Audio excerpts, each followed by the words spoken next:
Let's say you die, physically. Physical body dies. Where do you go? Depending on your condition. Yes, it depends. Depends totally.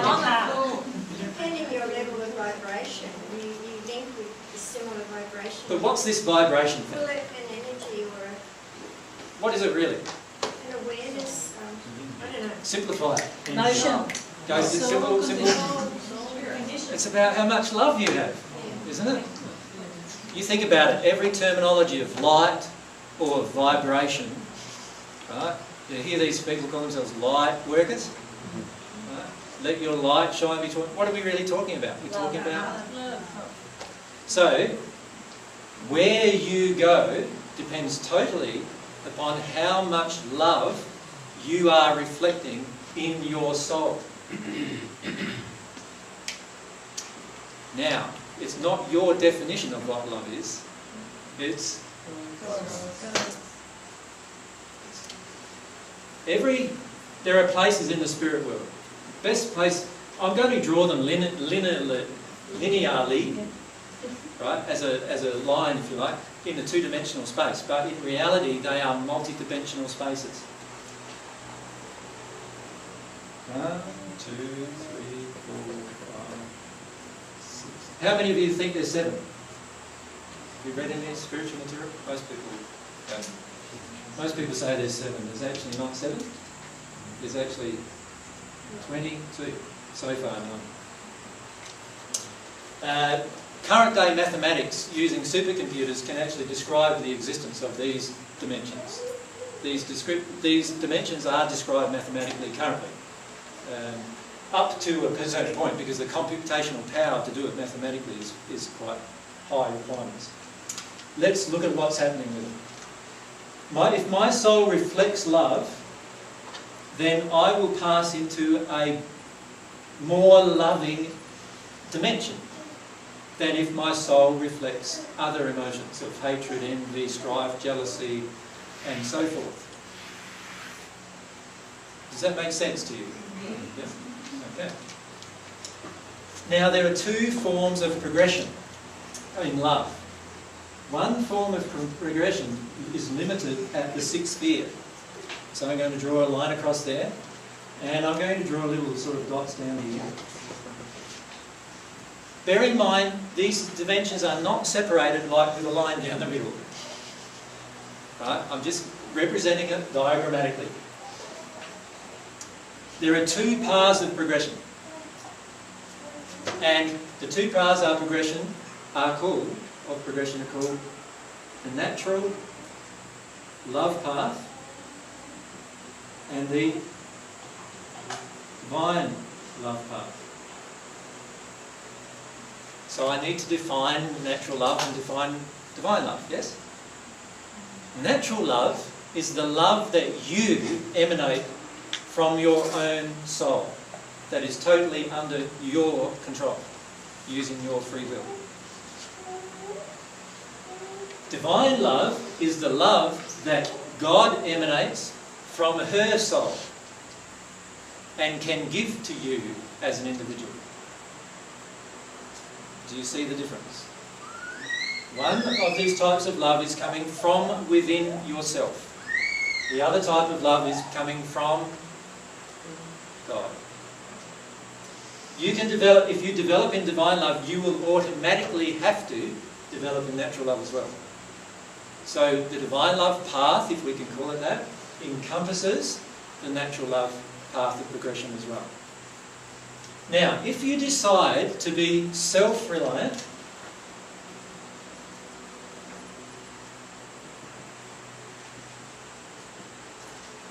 then you are going to automatically be on the natural love path of progression.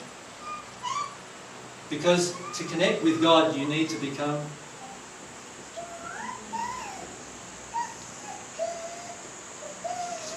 God-reliant. If you are very intellectual and deny your emotions, you will remain on the natural love path. If you decide to become emotional and focus on your emotions, you have a better chance of being on the divine love path. If you decide that you are God, you will be on the natural love path. Can you see why? How can you feel an emotion of love from a being external to yourself when you think you're that being? Can't, can you really? On this path you will say, I am God's child. So therefore we are all brothers and sisters. Okay. Can you start seeing a picture of what the two paths are of development?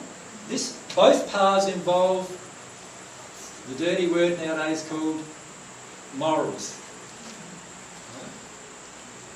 Yes, God does have morals that are in harmony with her love. And you will feel them at some point in your development. So if you think you can lie, steal and cheat on any of these paths, you will find you will not be able to get on any of the paths, and you will find yourself in the first sphere in a state of stagnation until you work through those particular issues. Briefly, what is the difference between self-reliant and God-reliant?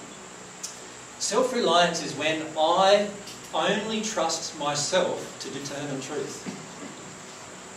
God-reliance is when I trust the relationship between myself and God to determine truth. Can you see the difference between the two? You can see that most of the time we want to do that because we don't trust anybody external to ourselves. How many of you feel that you really trust somebody? Even your partner. It's hard to trust, isn't it? How do you know for certain what they're going to do? And this is the thing, when you become God-reliant, you begin to trust that relationship because of the emotions that are exchanged between the two of you. Does everyone receive the same amount of divine love? No. It's totally dependent on desire. But that would be not equal. But No. God would not do this. God would just give everybody equal amount of opportunity and love. You just filtered my answer through your emotions. Yeah? What did I actually say? I said no. I said no to what question? If everybody receives the same amount. Okay. And what did I say was the answer? It was based on desire. God is wanting to give all of us the same amount of love. Okay. But it depends on your desire to receive it as to how much you will receive. Free will. Because of your free will. God is not going to force you to receive more than you want. To do that would be breaking God's own laws, and she will never do that. She never breaks her own laws. Okay? Alright. So, on the divine love path, you can progress above the sixth sphere and you can process infinitely. And just briefly, what happens on the seventh sphere, above the seventh sphere, is you become born again. Now, you're not saying that, oh, AJ, you're not a born again Christian. The soul gets transformed from a human soul into a soul with so much divine love in it that it's actually a different type of creature with different attributes and qualities. And that is the moment you become immortal as well. Alright? It's the transformation of the soul, and that's why it's called born again, or the new birth. It's often referred to as in the spirit world. What does that feel like? And very hard to describe. There's a book in the DVDs that I've got there. There's a book by Robert James Lees called The Gate of Heaven, and in that book he attempts to describe, it's a spirit writing this book, he attempts to describe the process that he went through when he went through the transition of the seventh to the eighth sphere. And my suggestion is, have a read of the 3 books that he's written, because he actually arrived in the spirit world in the second sphere, and it describes all of the things he learnt from that time onwards. What was the title, sorry? The writer is Robert James Lees, and the 3 books, the first one is called Through the Mists, the second one is called The Life Elysian, And the third one is called the gate of heaven. Will you reincarnate after this 8th sphere? No. To reincarnate, you must go through a process on the 21st sphere. And the process at the 21st sphere is an amalgamation of the soul, recombining the soul into one. When you're in the 22nd sphere, you now may choose to reincarnate. So that's what you've done. With the first one. I was the first one to ever do it. So do the spirits in the spirit world know that you've done this? Yes. In the celestial spheres, yes. And what's their response? What do you mean, what is their response? They would be happy, wouldn't they not? I'm allowed to make my own choices, aren't I?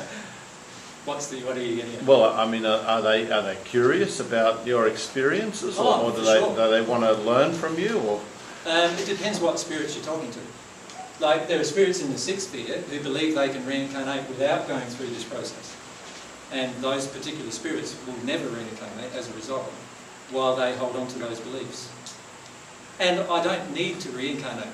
So there are many spirits in the 22nd sphere who don't want to come back to Earth, and can you blame them? Really? Yeah. And then do you start then from level 1 again? What's the time? You start based on the emotional impressions of your parent state. So in my case, yes, I started back there. Why did you reincarnate? Because I want to tell everybody the truth about their life. This stuff. Because of love.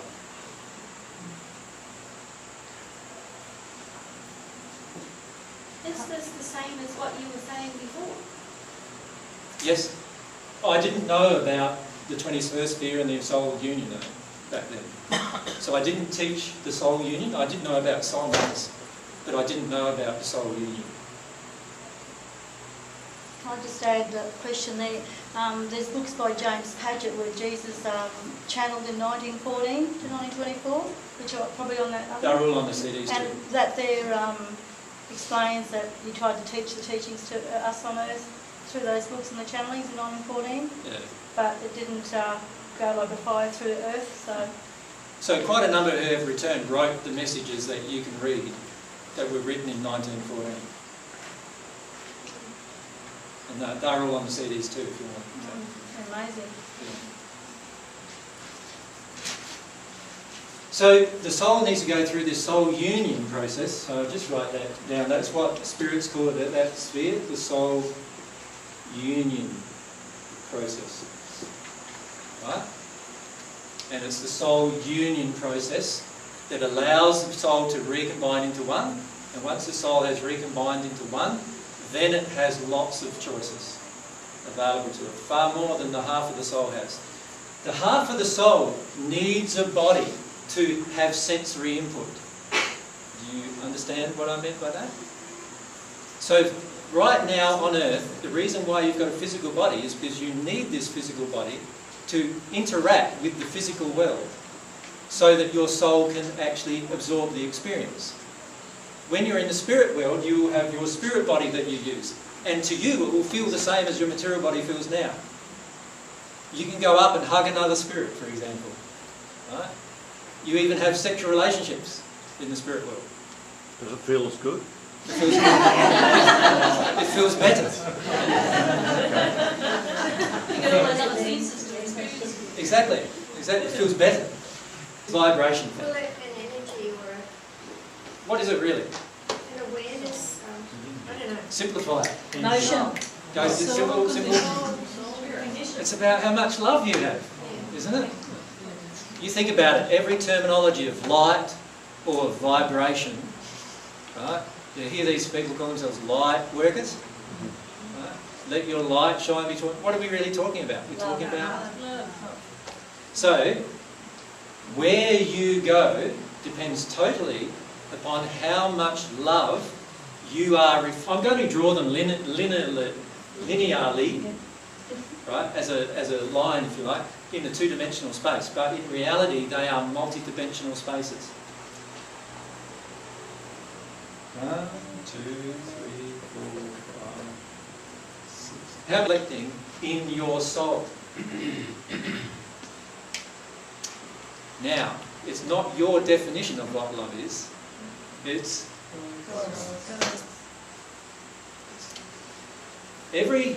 there are places in the spirit world.